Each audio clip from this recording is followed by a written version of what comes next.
The pairing of zampone with lentils is a classic of Italian cuisine, particularly appreciated during New Year's celebrations, as it is believed that lentils bring fortune and prosperity for the new year. Here is the recipe for you. Ingredients: 1 pre-cooked zampone, 300 grams of dried lentils, 1 onion, 1 carrot, 1 celery stalk, 2 bay leaves, salt and pepper to taste, extra virgin olive oil, water, or for a richer taste, vegetable broth.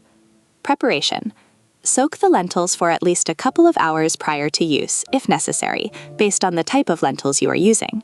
Some varieties do not require soaking.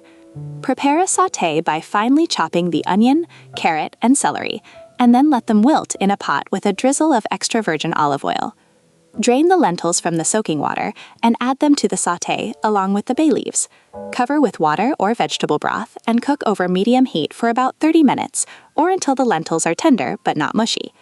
Add salt towards the end of cooking to prevent the lentils from becoming tough. Meanwhile, heat the zampone following the instructions on the package.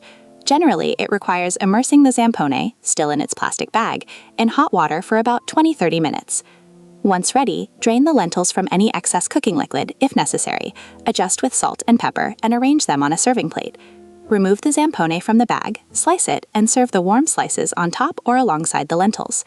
Curiosity: zampone is a sausage from the Modenese tradition, created for the first time around the 16th century. It is said to have been invented during the siege of the city of Mirandola. To not waste the precious pork, the pig's front trotter was used to stuff and preserve the minced meat.